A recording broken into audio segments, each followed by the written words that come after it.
Aujourd'hui, on rencontre M. Sylvain Genet de Saint-Casimir, un passionné d'oiseaux. Il demeure plus exactement dans le secteur qu'on appelle le pied de la montagne.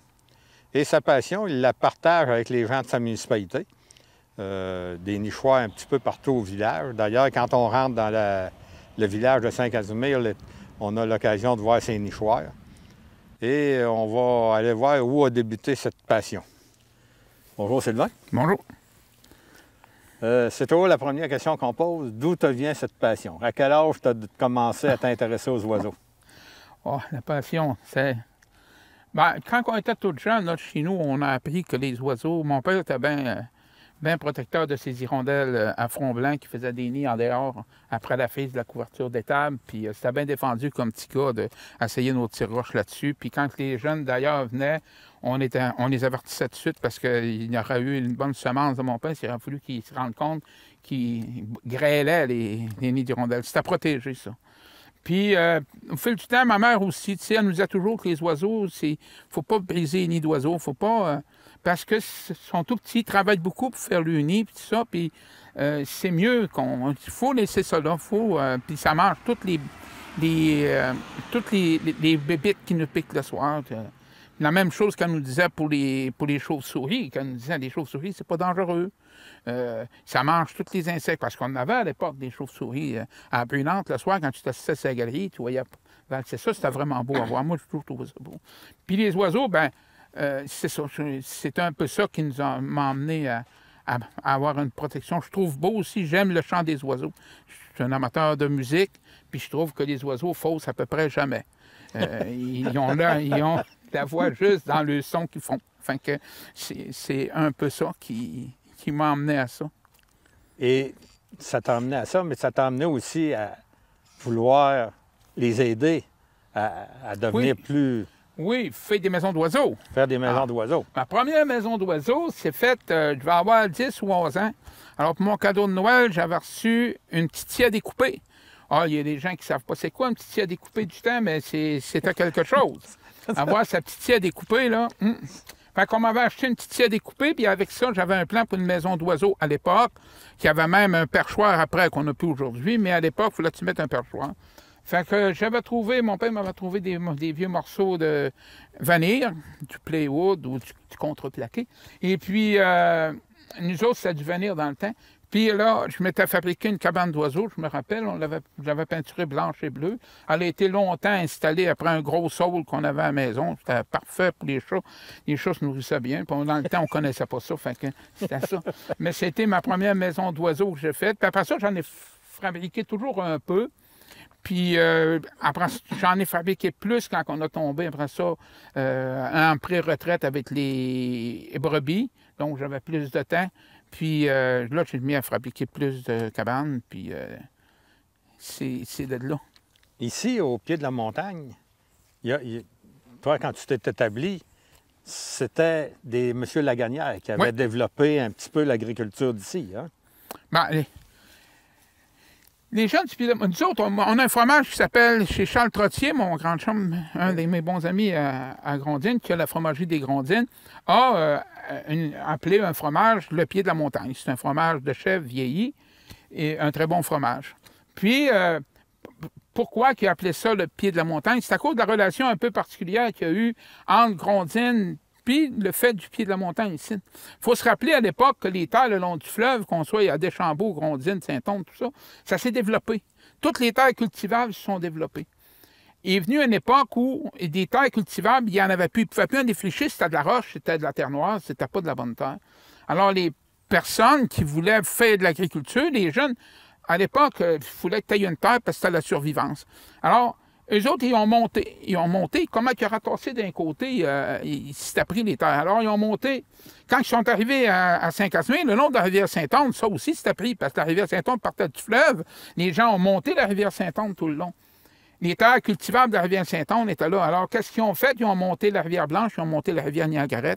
Ici, c'est surtout des gens des Grondines qui ont monté et qui ont défriché cette terre-là, qui était poussée, comme M. Lagagnère m'a dit, principalement en épinette rouge et en érable rouge. Fait qu'ils c'est eux autres qui ont développé le pied de la montagne. Ici, M. Lagagnère, quand il est arrivé, lui, il avait bâti camp était bâti à peu près un petit peu plus loin d'où on est assis. Là. Il y a le premier camp. Ils ont bâti cette maison-là en 1904. Mais tout ça pour dire que ces personnes-là sont arrivées de Gondine pour cultiver ici. C'est pour ça que Charles a appelé ça comme ça. Puis ça a gardé une relation un peu particulière avec le monde des Grondines. Il y avait des laganières au bout qui venaient des Grondines aussi. Puis il y a eu un moulin à scie. C'était des gens des Grondines qui avaient le moulin à scie. C'était un peu ça. Il y a beaucoup de... La mère à Charles Trottier est originaire du pied de la montagne. Sa mère, c'est tout ça qui était un petit peu... Il y a des liens vraiment d'établis entre Grondines et ici. Là,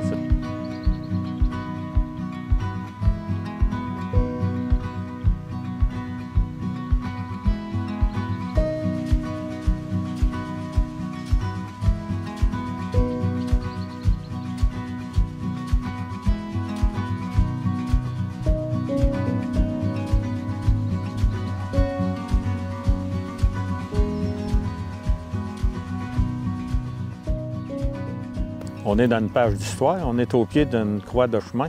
Oui. Peux-tu nous parler un petit peu de l'histoire autour de la croix de chemin? Ah, la croix de chemin. Moi, quand j'ai été à l'école, à l'autre bout du rang, l'école était au bout du rang. Donc, on partait le soir et le matin, puis le midi, l'été, on allait au rang. Ça nous donnait 1 000. On n'avait pas de bédaine dans le temps.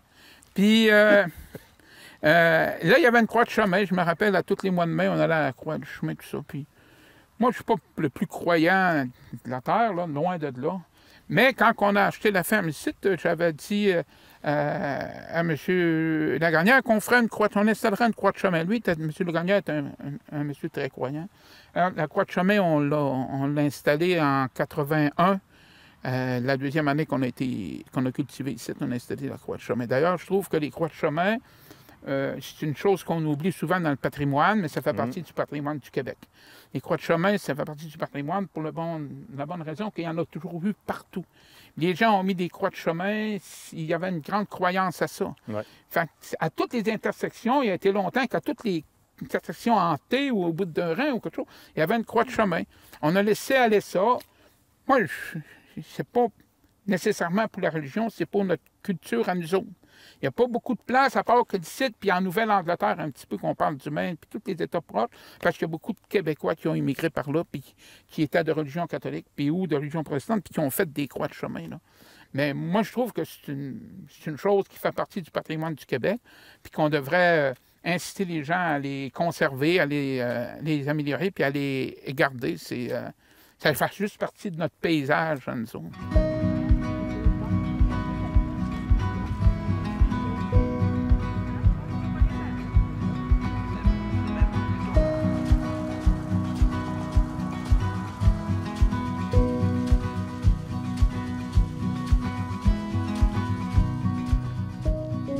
On revient à tes préférés.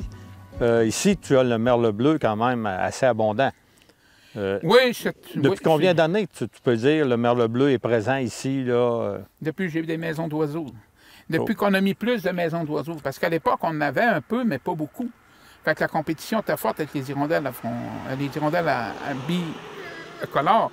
Là, on a beaucoup plus de maisons ici. J'en pose, je pense que j'en ai 18 un peu partout sur le terrain ici. Sur le terrain ici. Fait qu'ils ont du choix, de choses. Cette année, j'ai eu deux maisons d'oiseaux qui ont été occupées par des merles bleus. Sur le terrain. Puis il y en a un qui était un peu innocent. Ils ont sorti le petit qui n'avait pas la queue assez longue, puis il ne voulait pas assez. Puis bon, on a essayé de les réchapper. J'espère qu'on les a réchappés, mais je suis pas sûr. Des fois, on dit que la nature fait bien les choses, mais je ne suis pas sûr de ça. Là. Des fois, la nature, elle se trompe comme toutes les autres choses. Là. La nature, c'est pas nécessairement si fin que ça, puis parfois, c'est très cruel. Là. As-tu une idée pourquoi il serait sorti avant le temps? Est-ce que c'est les chaleurs incroyables? Non, c'était pas si chaud. Il y avait une maison qui était correcte. Il n'y avait pas de prédateurs, il n'y avait rien. Sauf qu'on s'est aperçu un soir, on prenait une bière à sa galerie, puis d'un coup, qu'est-ce qu'ils ont? Tu sais, ils essayaient d'aller nourrir, mais ils se tassaient, ça allait à côté pour les forcer. Hein. Panier. Ils sortaient, puis ça allait là, avec sa nourriture. Puis, m'emmener, là, ils ont sorti, il y en avait 4. Mais ils ont tous plongé de même à terre. Puis, j'ai ma tigresse qui était dans le cour. Puis elle, ça adore les oiseaux, là, tu sais. Là, on s'est dépêché à ramasser des oiseaux. S'il y a des mettre dans la cabane, ils ressortaient aussi vite. Fait que là, ben, j'ai été les mettre sur une couverture, c'était le soir, là, le soleil commençait à baisser. Fait que j'ai été mis sur la couverture, pas loin de la maison d'oiseaux, pour qu'ils soient sur de l'aplomb. Mon chat ne pouvait pas monter. Puis on les a laissés là pour la nuit. Le lendemain, il n'y avait plus d'oiseaux. Sauf que j'ai vu que les parents, ils allaient nourrir dans mon pommier. Fait que, normalement, ils en ont réchappé au moins un. Peut-être qu'ils s'y étaient bons, ils ont peut-être plus qu'un, peut-être deux. Mais c'est ça que je dis. Tu sais, parfois, j'ai vu, moi, dans une maison d'hirondelles, quand on parle que la nature est cruelle, une maison d'hirondelles que j'avais installée à côté de mon cabanon à gaz. Puis un bon matin, dans l'entinqué mon tracteur le printemps, il y a une hirondelle, puis elle s'est tassée un peu, mais elle est revenue là, puis elle chante, puis elle chante. Puis s'il y en a d'autres qui veulent aller à la maison, non, elle défend sa cabane au bout, là. Il n'y a pas un moineau, puis il n'y a pas un autre hirondelle qui va aller là. Puis elle a été là au moins 3 jours, 4 jours. Mais en elle a disparu. Puis là, ben, cette cabane-là n'a pas été habitée. Puis à l'automne, quand j'ai défait la cabane d'oiseaux, moi, j'enlève les couvertures ou le fond, mais j'évite tout le temps, tous les ans. Puis j'y rentre en dedans. Puis il y avait une hirondelle morte dans la cabane, mais pas de tête. Oh. Puis pas de crâne non plus, tu sais. Une hirondelle momifiée dans le fond de la cabane, avec un nid commencé, mais pas plus. Puis je me suis posé la question, mais quand tu regardes une hirondelle quand elle est dans sa cabane, même si elle n'est pas en train de couver, souvent tu vas la voir qu'elle va être sortie, l'avant-corps va être sorti un petit peu partout, qu'est-ce qui se passe. Oui. Si tu passes en bas, puis tu parles un peu, elle va te regarder passer, puis des fois, elle va se mettre à jacasser un petit peu. Probablement, ici, j'ai beaucoup de... On a parlé de l'insecte, des petits faucons, les crécelles américaines, j'en ai de plus en plus. Ce que je crois, c'est que, étant sortie la tête de même, puis elle n'a pas vu venir la crécelle était attrapée par la tête. Elle a foutu un coup pour se dégager, puis je pense qu'il est parti juste avec la tête. Il n'y a pas d'autre explication là. Sinon, le crâne aurait été dans le fond de la maison d'oiseaux. Mais c'est pour dire que ça, ces petits faucons-là qu'on a travaillé pour les réimplanter, c'est le prédateur naturel de l'hirondelle. Pour les avoir vus souvent foncer en arrière des petites hirondelles quand ils sortent du nid, puis focusser sur la petite, même si les grosses vont en avant parce qu'il y a de le tasser d'un côté ou l'autre. Non. Lui, il sait que celle-là est plus faible un peu, puis c'est celle-là qui essaie de l'attraper.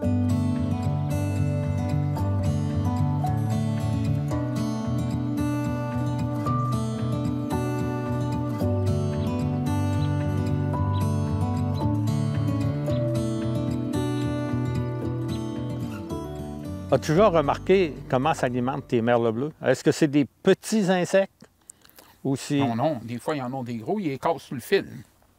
Ah, tu vu ça toi aussi? Oui. Puis la même chose pour le tyran-tritri. Le tyran-tritri va te pogner une grosse... Puis le tyran-tritri va te faire ça sur l'asphalte à terre, là. Puis le merle bleu aussi, là. Il va te le casser sur l'asphalte, là. Puis à un moment donné, là, il est à son goût, il part avec. Est-ce que tu as le tyran-tritri nicheur aussi? Oui. À tous les ans, ils nichent en bas le long de la rivière, jusqu'on a planté beaucoup d'arbres, là. Okay. Il y a un bout de temps où ils ont niché dans... Ils nichaient, ils nichaient dans mes gouttières. Pas de farce. Ils ont été 3-4 ans, ils nichaient, il y avait un couple qui nichait dans les gouttières. Puis là, ils faisaient un nick à chaque bout de la gouttière. Puis on aurait dit qu'ils attendaient à voir si quel bord que l'autre a pour tomber. Et là, ils faisaient le nick tout le bout, puis que l'autre ne tombait pas. Mais pendant... Je te dis, 3-4 ans, là, dans la gouttière de ma grosse bâtisse-là ou de celle du garage. Et puis là, ben, quand il était à celle du garage, il n'était pas tellement haut. Fait que quand tu passes là, tu le savais qu'il y avait un nid de tyran là, parce que c'est mauvais, ça. C'est mauvais, ça va. C'est bien mauvais. Je vais toujours me rappeler de Tiga, nous autres, il y a un épinette là-bas, là, dans vous, la grosse épinette. Quand on était à Tiga, la grosse épinette était là, puis une idée, hein, on avait vu ça, ces tyrans-là, puis... fait que là, ils ont dit... on va monter chercher un petit. Tu sais, les petits gars. T'as une gang de petits gars tannants, ça. Puis là, ben moi, j'étais le plus petit de la gang. Ils ont dit, tu vas monter, toi, Tivin. Envoie Tivin, monte en haut. Puis j'ai monté par les branches, tu sais. Quand j'étais rendu à 8-10 pieds du nick, là, il était plus question que je monte, toujours. Hey, mon Dieu. C'est juste s'il ne touchait pas, hein. Il était... Ils t'ont fait savoir que tu n'étais pas bienvenu. Non, j'ai redescendu. Je ne suis pas resté. Je n'ai pas resté. J'ai trouvé que c'était bien malin, un tyran-tritri. Est-ce que tu as tenté de le faire nicher dans des nichoirs? Jamais. Jamais? Non. Parce que j'ai un ami, moi, qui a réussi ça. Là. Ah oui? Ouais.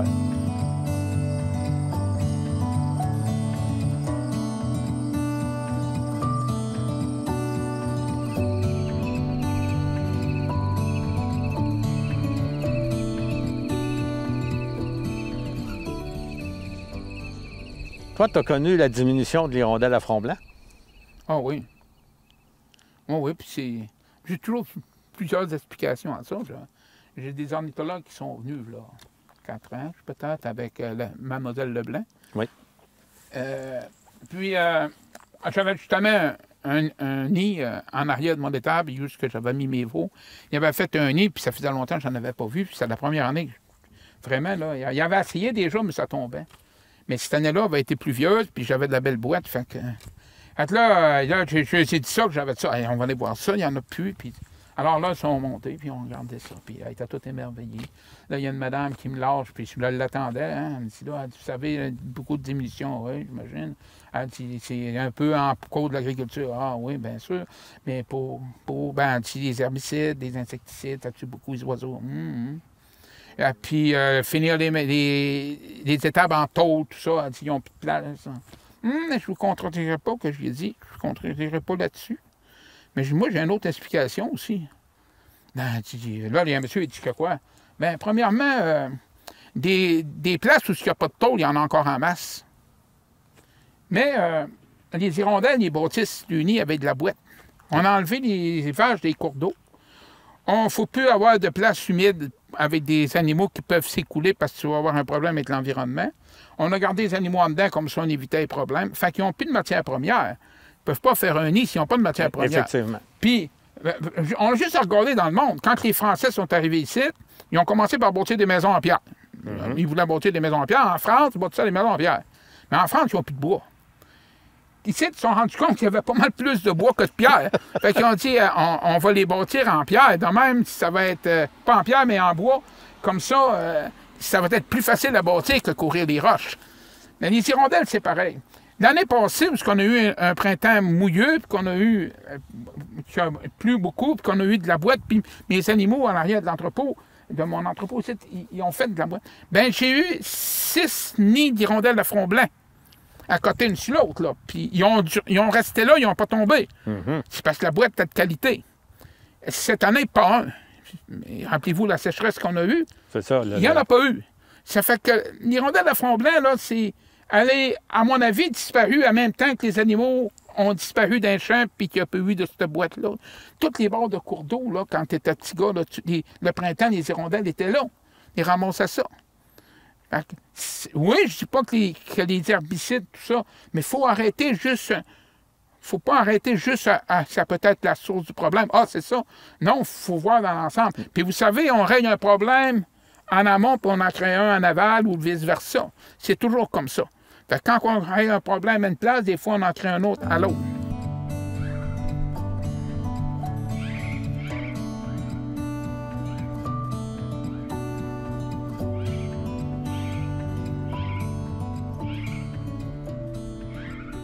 Autrefois, c'est ici que les animaux venaient boire au cours d'eau. Fait qu'on voit le cours d'eau, bien, ils descendaient, là. Puis comme tu vois qu'il y a du foin, là, sur le bord, bien, dans le temps, les animaux passaient là-dedans, puis ils mélangeaient ça avec la boîte, la terre, avec la glaise. Puis c'est ici qu'on voyait les hirondelles arrêter, prendre de la matière première, puis aller construire le cabane à l'extérieur, les hirondelles à front blanc. Même les hirondelles de grange prenaient ça aussi, là. Fait que c'est pour ça qu'aujourd'hui, c'est bien, il n'y a plus d'animaux au cours d'eau. Par contre, bien, on n'a plus de matière première pour les hirondelles non plus, là. C'est un peu un cercle vicieux, mais c'est comme ça. L'avenir de nos oiseaux, tu la vois comment?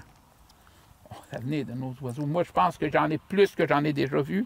Depuis que je suis arrivé ici, je vois des oiseaux qu'à l'époque, quand je suis arrivé en 79 pour cultiver la terre, puis même avant ça, quand je faisais du drainage agricole, qu'on voyait pratiquement pas, puis que maintenant, j'en vois beaucoup.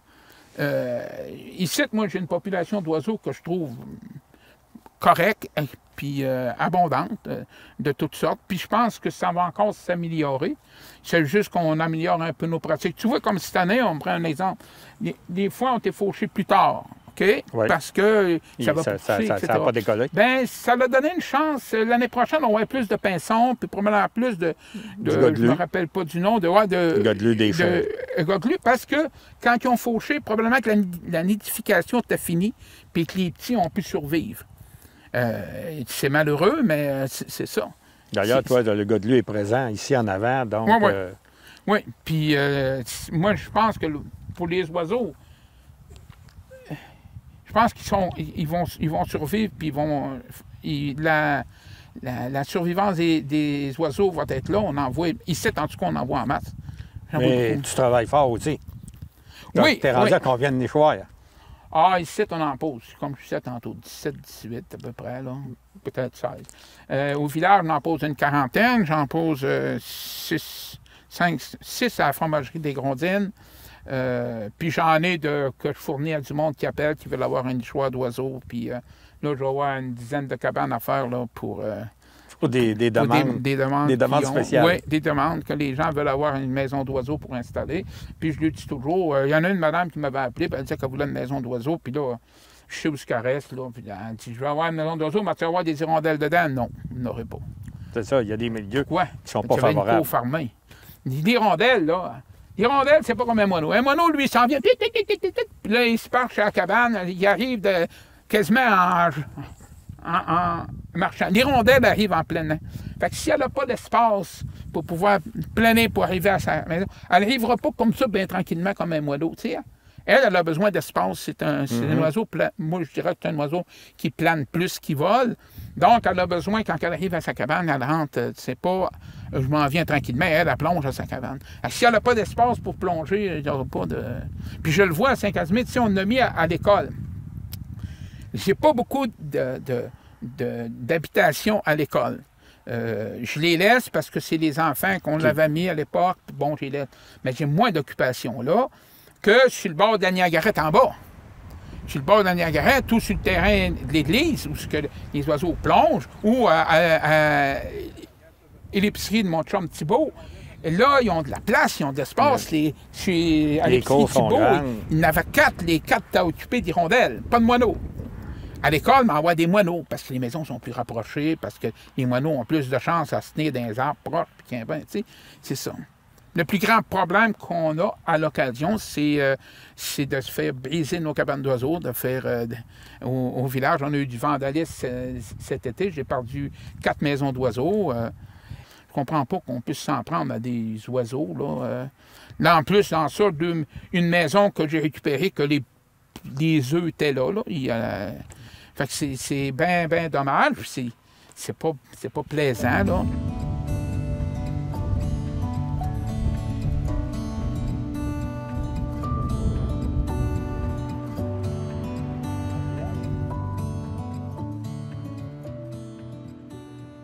Le problème, c'est de protéger nos rivières, comme nous autres, on a fait avec le projet de la Niagarette, où quand on a commencé, on avait peut-être 50 des producteurs qui étaient embarqués avec nous autres, mais on a fait un travail, non pas de taper sur la tête du monde, mais d'encourager les gens.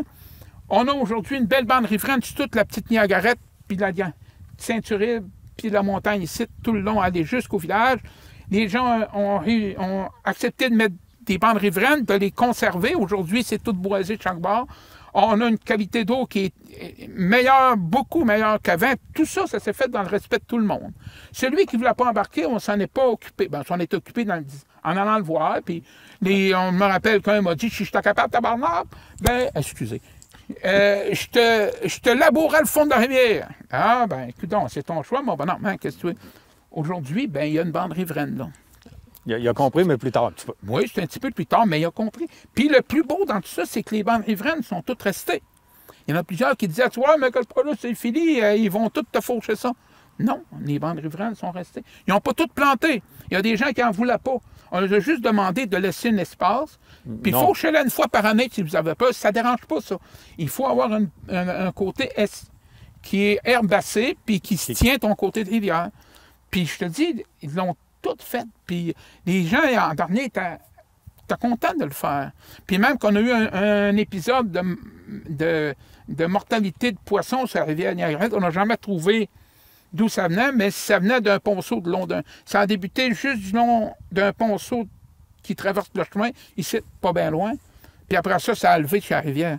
Puis on n'a jamais su pourquoi au juste. On a cherché beaucoup, mais quand tu dis que les producteurs cherchaient la source de contamination de tout ça, tu sais, les producteurs eux-mêmes. Il était sensibilisé à... Oui. à la C'est des protection de la projets comme rivière. ça. C'est des projets de main qu'il faut faire. Il ne faut pas taper sur la tête du monde en les obligeant, mais en lui montrant pourquoi c'est bénéfice de le faire. Pas toujours en critiquant ou en disant que tu n'en as pas fait assez. Une fois qu'il a fait un bout, tu l'encourages, tu lui dis, ben si tu veux faire ça, ça aussi, ça aiderait. Tu lui dis pas, ben là, ça, tu n'as pas fait ça.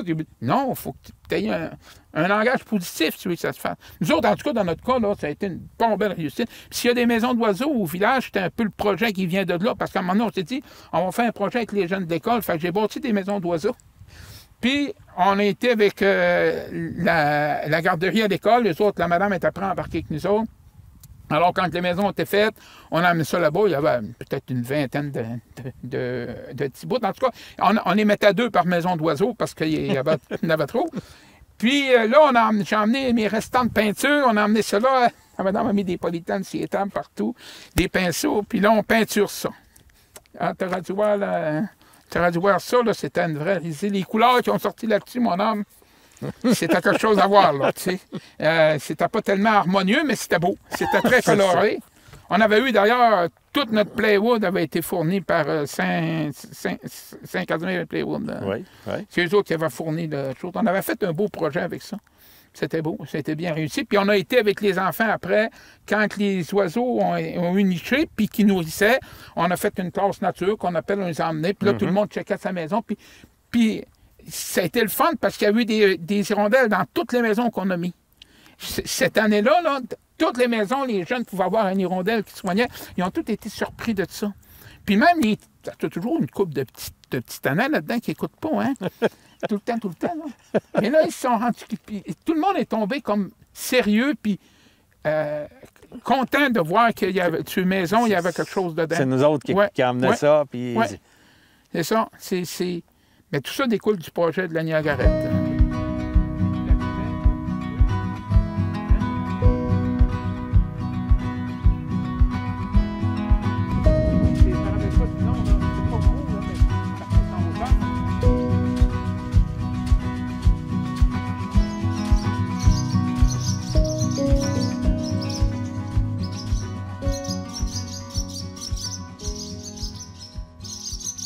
Ici, là, on a des hirondelles de grange qui essayent de faire un nid là, juste sur la pointe là, de chose. Puis ils ont de la misère. Ça fait 3 jours, 4 jours qu'ils voyagent ici pour mettre de la terre, essayer de la faire coller. Puis on dirait qu'elle n'est pas assez humide ou je sais pas quoi. Peut-être qu'avec la pluie, là, ça va changer.